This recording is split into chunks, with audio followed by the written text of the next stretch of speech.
Good morning, everybody. Happy Wednesday. Hope everyone's doing well today. Say hello if you're in the chat. And then, as usual, of course, ask me questions.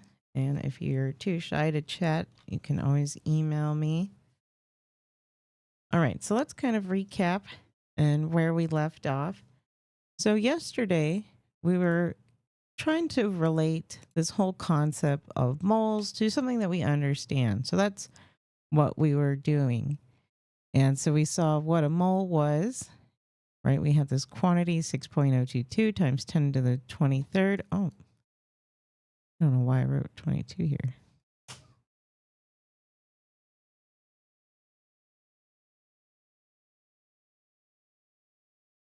Right now so yesterday, right, we had said, okay, these graham crackers, they are analogous to our moles, and then we assigned them molecular weights. So now today we're going to do the same thing we did yesterday or Monday, except with actual molecules. And so, right, just like we saw with the pizza recipe as well, the stoichiometric ratio. And so that's our conversion factor between moles of reactants or products, or reactant and reactant. And so now we can do the same again, right? Think of it just like graham crackers. Instead of 2 graham crackers, though, it's 2 moles of octane, 25 moles of oxygen, gives you 16 moles of CO2 and 18 moles of water, right? Just like a s'more. Same thing. So you're just getting your conversion factors, right? Your ratios from this balanced equation. And so that's always the key, is you have to start with a balanced equation. And so I think you have some practice balancing the equations in your homework. And a lot of that is repetition and practice. Again, ask for help, but a lot of it is trial and error, and just, don't be afraid to make a mistake. Just keep trying.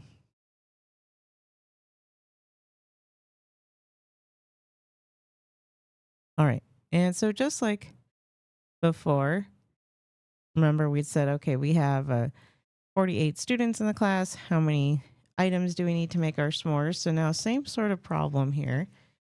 Now it's asking us, well, how many moles of CO2 form if 22 moles of octane are combusted? And so just like we referred to our s'more equation, we refer to our balanced equation. There are 2 equivalents of octane versus, so we're comparing, right, moles of CO2 to moles of octane. And so we compare those.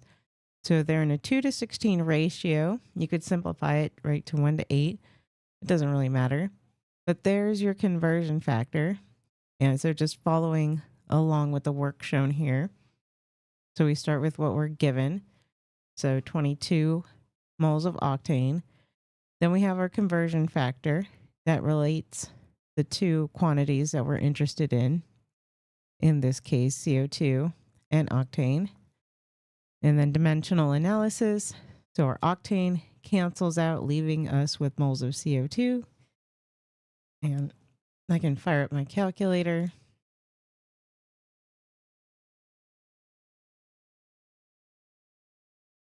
And again, make sure you follow along with your own calculator. Make sure you can punch everything appropriately. You understand how to work your own calculator. All right, and we get their same answer, so 176 moles.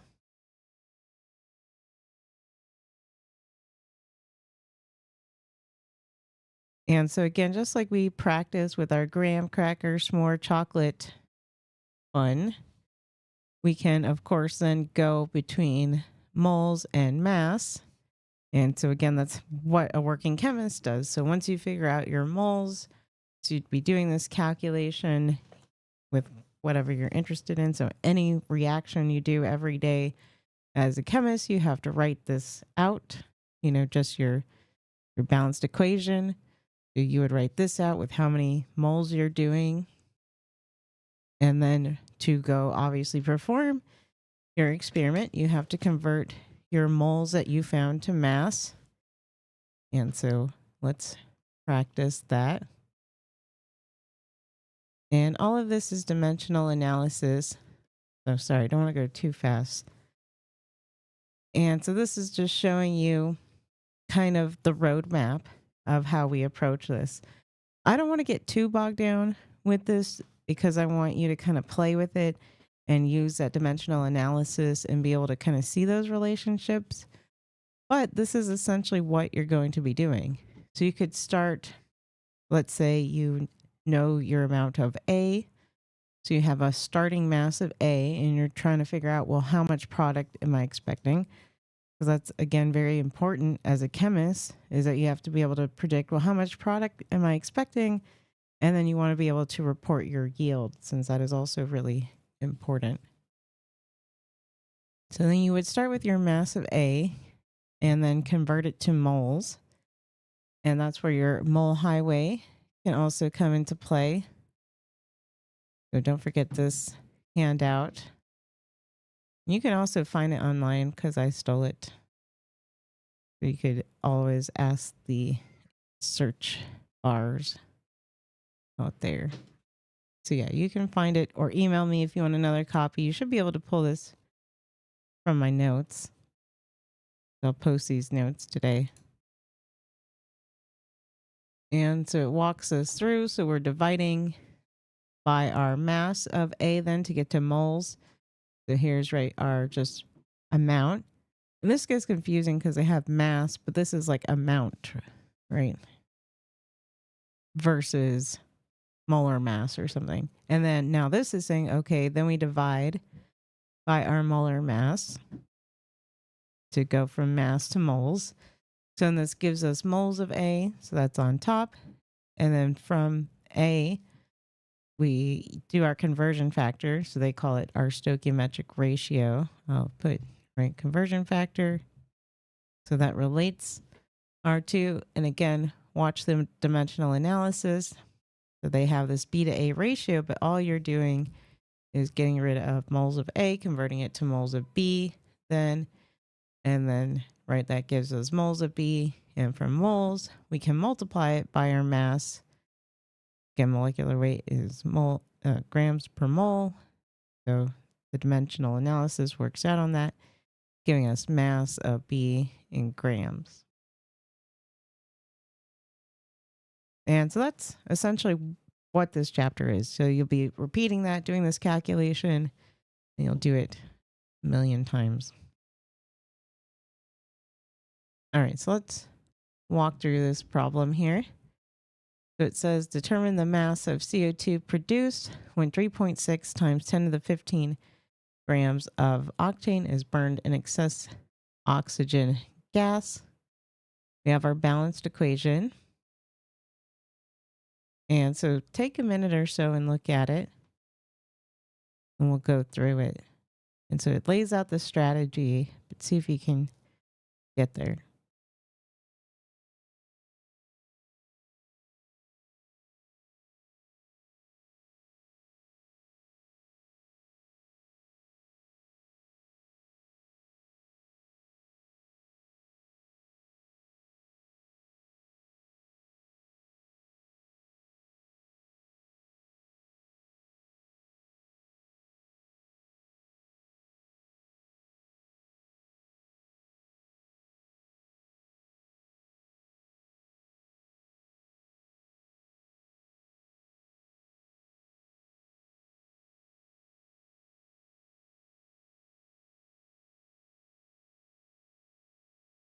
So if you're in the chat, you can definitely let me know where you are.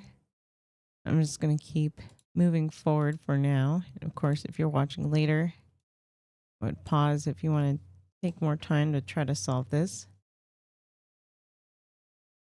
And so any thoughts on our first step? And if you're in the chat too, you can always throw in like information that you think is relevant. And so with that, let's kind of look at what we have. So we're given 3.6 times 10 to the 15 grams of octane. And it kind of walks us through what we need to do. And so kind of the key point is, well, we can't compare gram ratio. And well, surely we can, but I'm not going to teach mass balancing because then that'll confuse people. You want to talk about it later with me over Zoom, we can. But again, for our purposes, we want to compare our mole ratio. I always say moles is our safe space in chemistry. And so we need to go from grams of grams, of octane. And we need moles of octane. So that's what it says right here. Right. So we started with mass. And so let's just start with what we were given. So 3.6 times 10 to the 15 grams, all right, of octane. We don't forget. And then dimensional analysis. So what I was kind of hinting at is relevant information before we get started and do this dimensional analysis is we need to have our molecular weight of octane. And so let's go ahead and add it up. So refer to a periodic table. I'll pull a P table. Again, your answer could vary a little bit. You could also ask Google, but you want to be able to add this up on your own. So carbon, I see is 12.011. So times 8. Oops, sorry. Times 8. Now plus 18 times the mass of hydrogen. So 1.008.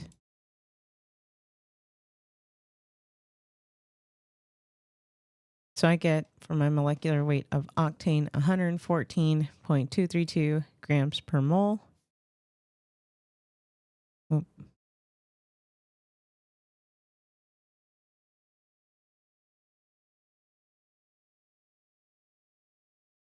Now that I have this information, I can plug it into here to get rid of grams.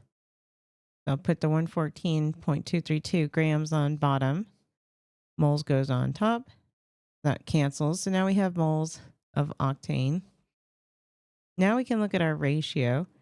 And they gave it to us here. So that's kind of nice. We can refer back to our equation, right? 2 to 16. So we have moles of octane. So we'll put 2 moles of octane on bottom. You cancel 16 moles of CO2 on top. And then if we want to just keep doing this in one big chain.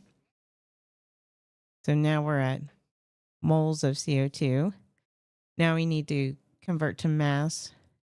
And so now another relevant point of information, molecular weight of CO2. So let's add that up. So 12.011 plus, I'll use 15.99. Oops, if I can punch that.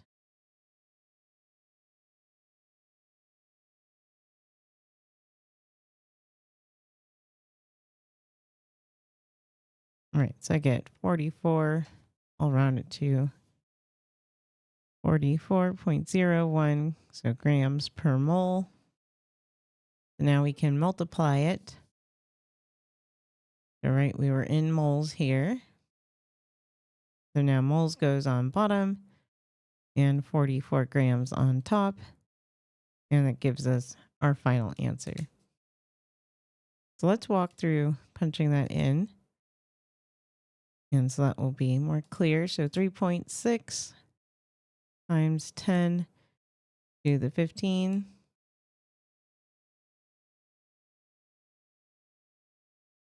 divided by our mass. So 114 is our molecular weight of octane. So then we get 3.15 times 10 to the 13 moles of octane. And then they're in a 16 to 2 ratio. So I'm actually just going to multiply times 8. So now we have moles of CO2. So 2.5 times 10 to the 14 moles of CO2. Then the last bit, since we need mass, now we multiply it by the molecular weight. So 44.01 and crazy amount. And so now we get 1.1, and I'll round it 1.11 times 10 to the 16 grams.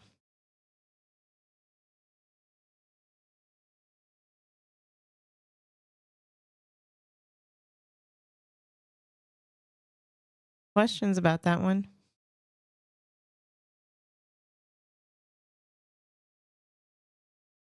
So try this next practice problem. Magnesium hydroxide, the active ingredient in milk of magnesia, neutralizes stomach acid, which they've simplified to hydrochloric acid, HCl, according to this reaction. And it looks like it's balanced. So magnesium hydroxide plus 2 equivalents of hydrochloric acid give you water and magnesium chloride. And so it asks what mass of hydrochloric acid in grams is neutralized by a dose of milk of magnesia containing 3.26 grams of magnesium hydroxide. We'll give everyone at least a little bit of time.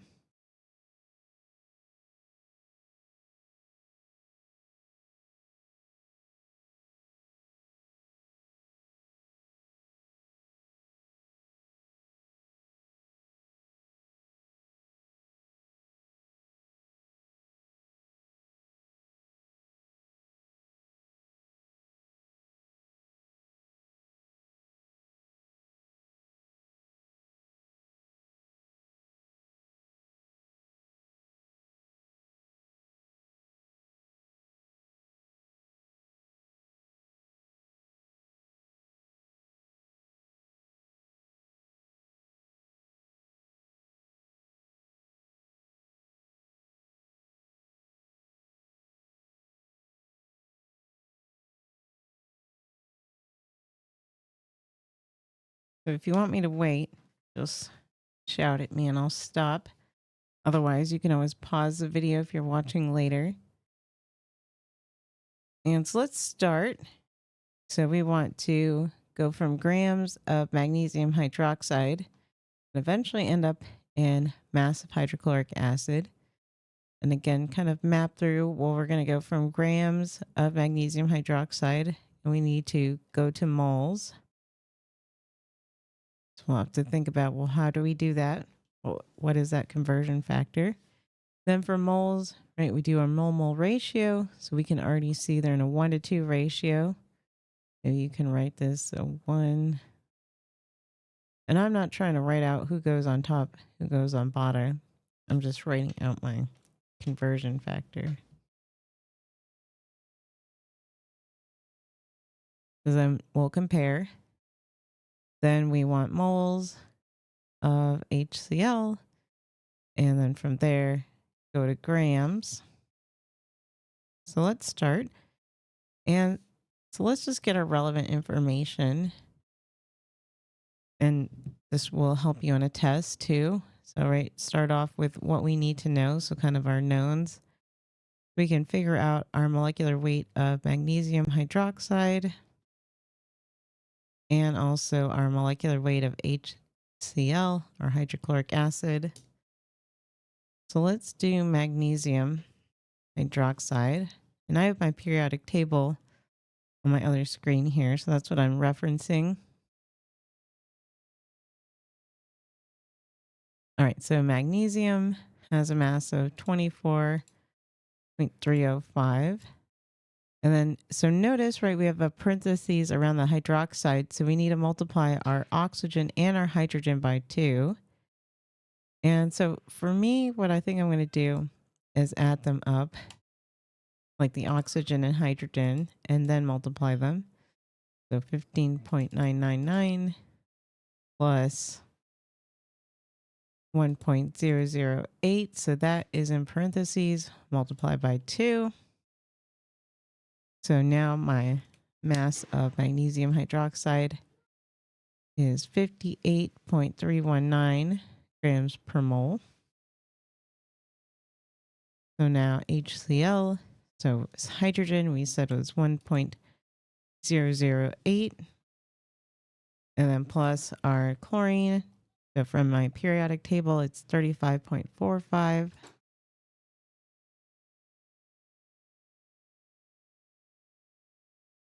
That gives me a mass of 36.458. Again, your answer can vary a little bit with rounding. That's okay. So just show your work. So when you report your sig figs, it all makes sense and you're showing consistency with the numbers that you're using. So right now I'm showing 5 sig figs. If you round differently, just make sure you carry those sig figs. Although right now we are limited by our 3, so just keep that in mind.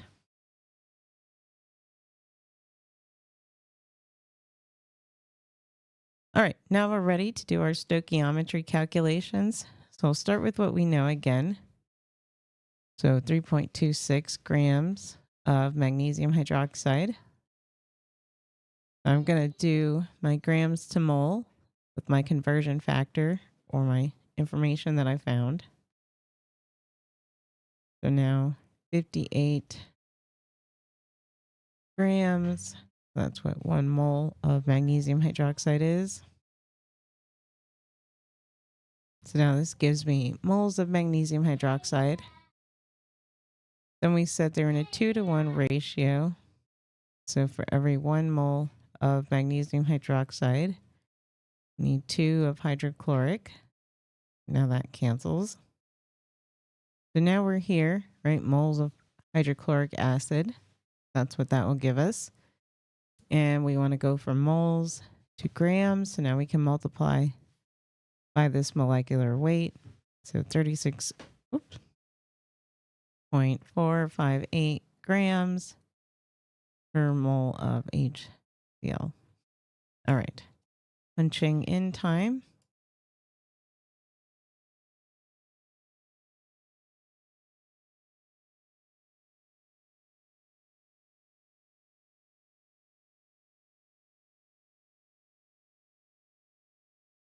So start off. So this is moles of magnesium hydroxide. So 0.05589.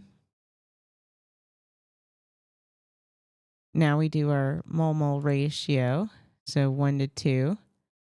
So if we want moles of HCl, we said we multiply by 2.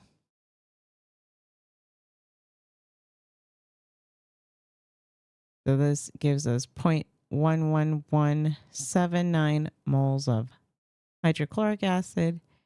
And if we want grams, and now we multiply it by our 36.458. And so that gives us 4 point, and we said 3 sig figs, so 4.08 grams.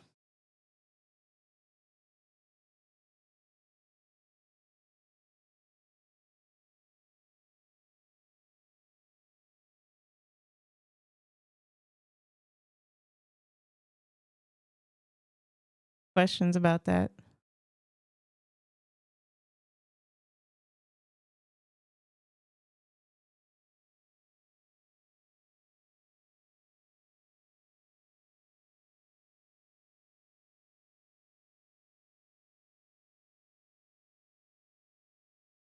All right, so let's practice our other types of problems or look at them.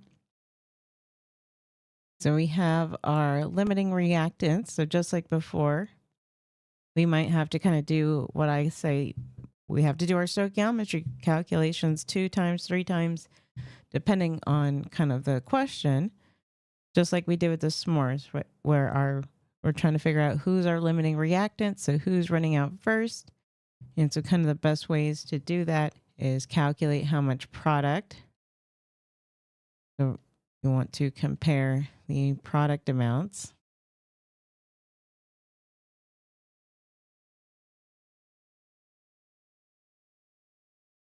And just like we saw with our s'mores, so that our excess reagent is just anything that occurs in a quantity greater than required. And so then your theoretical yield, and this is important, right? Because this is always what you're calculating too when you're trying to figure out, well, what am I doing as a chemist, right? How much am I expecting? That's your theoretical yield. So that's the maximum amount of product that you should be able to make. And it's, of course, based upon your limiting reactant. That's considered, like 100% yield. That's what you're comparing it to. And then the actual yield is the amount that's actually produced. So I always say, right, this is the amount in your hand. And obviously that includes human error. And the yield tells you different things about kind of your reaction. So if you have a greater than 100% yield, right, that doesn't make any sense. So usually it means that it's wet. So that's a common problem that you see, especially if you in these like Gen Chem reactions. So not being able to dry it, especially with the water, that can cause issues, or it's impure. So not a good sign. So it doesn't mean that you're an excellent chemist or anything. It means you're impure. And we want to calculate our percent yield. So your percent yield is actual, again, actual in hand over your theoretical, so what you calculated based upon your stoichiometry, and then times 100 to get it as a percent. And so for an organic reaction, and so think of like drug design or any sort of commercial synthesis. So kind of an optimal organic reaction, at least greater than 90%. But obviously closer to 100 is ideal, but that's really what they aim for is greater than 90, which can be difficult to achieve depending on what you're trying to do organically. Again, don't want to go down the rabbit hole of OChem now. And then for comparison, like an inorganic reaction, and I'm referring to like a metal plus an organic. So those reactions tend to be lower, just 50%. I think there's just more inherent side products.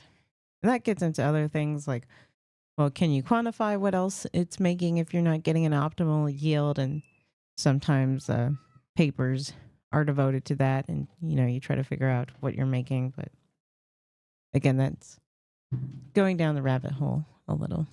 All right, let's try this other practice problem. So we have ammonia can be synthesized by this reaction. And again, let's double check that it's balanced. So 2 equivalents of NO plus 10 equivalents of H2 give us 2 equivalents of ammonia and 2 of water. And so I'm just checking. So 2 nitrogens, and then we have, so 10 hydrogens, 2 times 3 is 6, plus 2 times 4, or 2 times 2 is 4, so 10. So that matches 2 oxygens, All right, so they gave us a balanced equation. And so now it says starting with 86.3 grams of NO and 25.6 grams of H2, find the theoretical yield of ammonia. So give people a second. Again, if you're in the chat, say hello. If you have questions about anything else, you can also address that.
All right, how are we doing on this one? And so we might want to just start with finding our relevant information and kind of figuring out, well, what kind of problem is this even? So we have 86 grams of NO and 25.6 grams of hydrogen. But then it's asking for my ammonia yield. Okay. And so it sounds like this is a limiting reagent problem, right? So just looking at it, we don't know which one is our limiting reagent. We're in grams and grams. We have our mole ratio here, but we need to compare. We need to get this to grams. So basically, we're going to do our stoichiometry problem twice. So we're going to do it with NO, and then we'll repeat it with hydrogen, and then compare our ammonia yields. So let's start with NO. And let's start off with our molecular weight of NO.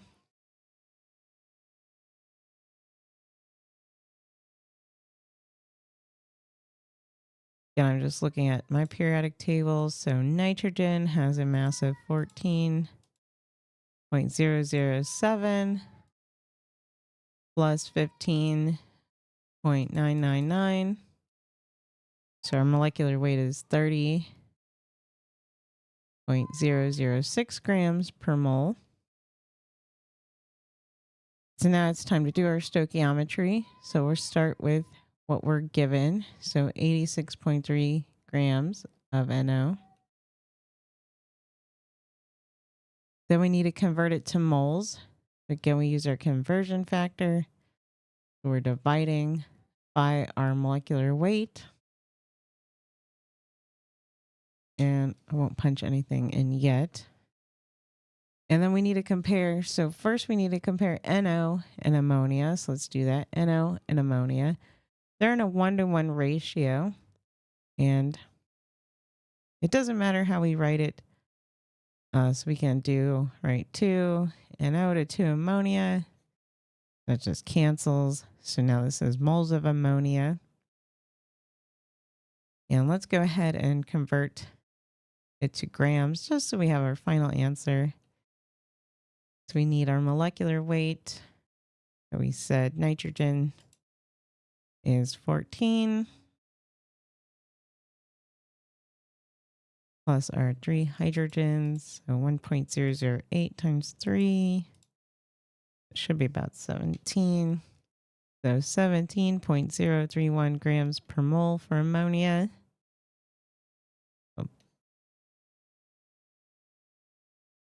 All right, so let's punch in our final answer for NO.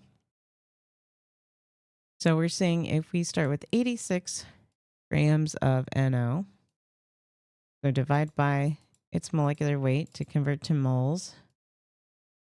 So I get 2.87 moles, so 2.88 rounded roughly moles of NO. And then we looked at our balanced equation. We said they were in a 1-to-1 ratio. That's our moles of ammonia.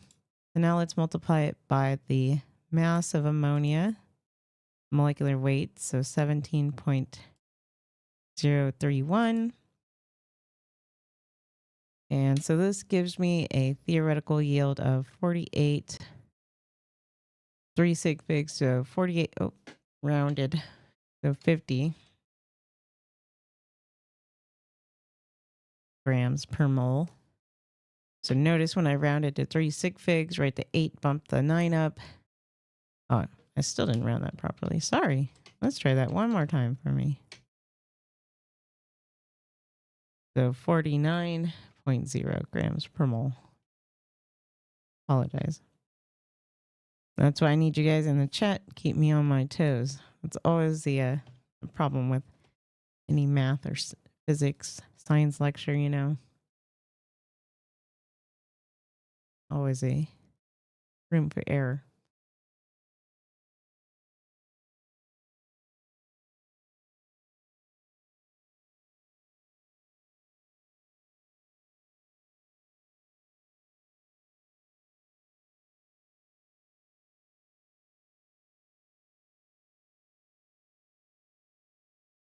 All right, now let's do the hydrogen. And so again, just repeat this process.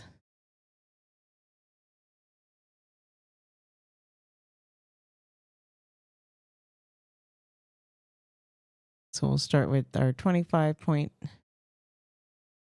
grams of hydrogen. So find our molecular weight.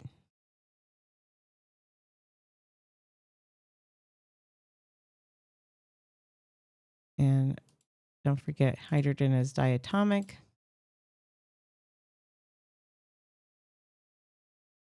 So that means H2 is 2.016.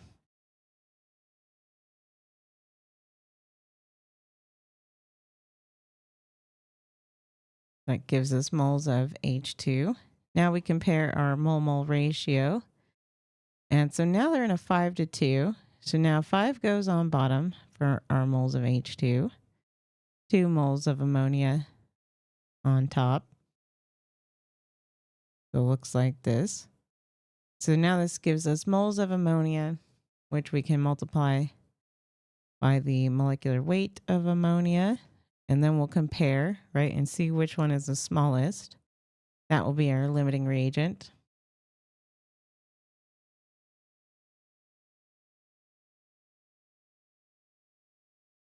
And now I'm just dividing.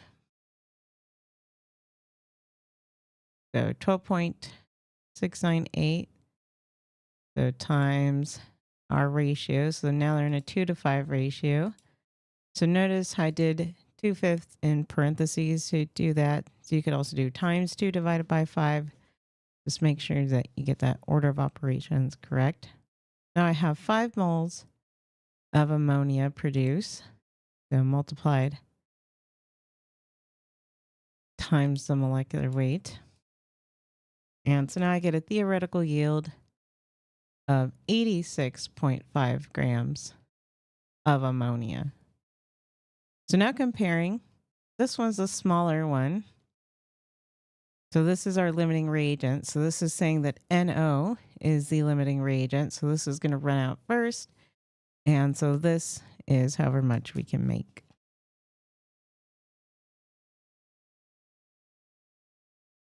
Okay, questions about that? Sorry, I'll leave that for a second.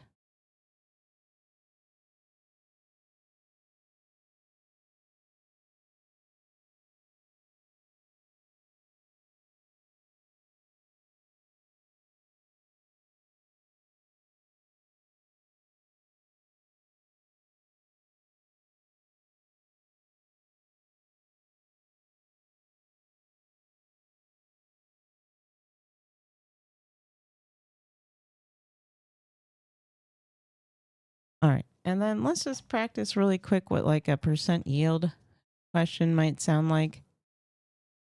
And so, kind of an extension of this problem could look something like this.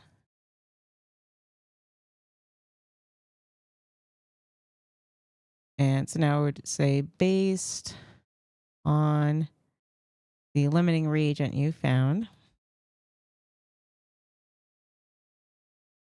calculate the percent yield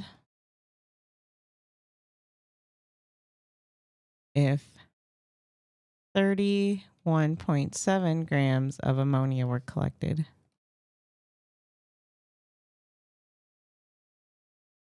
So look at that for a second.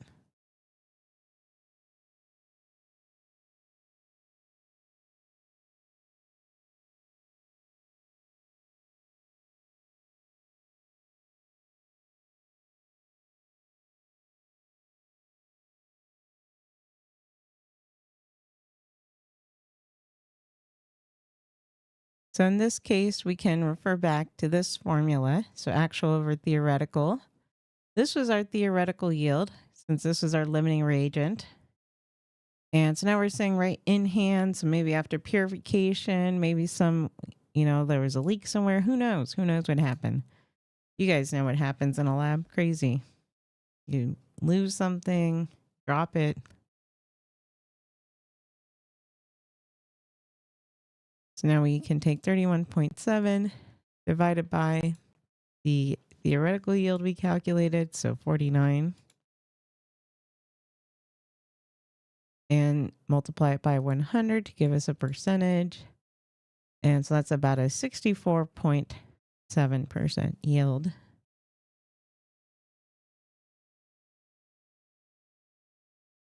And so, of course, assuming this is like an industry process, that would also be some point of discussion, right? How can you get this yield up, maximize profits, all that sort of thing.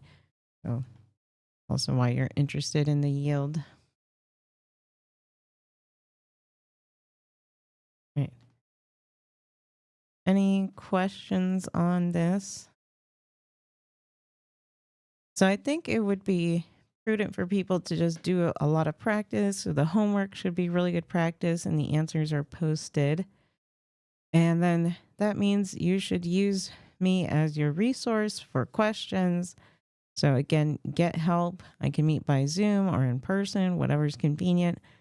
We can do another streaming time live if people want, maybe like an evening stream. Again, no one's really said anything like that, but I'm open to ideas to be available for y'all. And part of learning is having that dialogue, which is why I kind of like streaming, so you can bombard me with questions.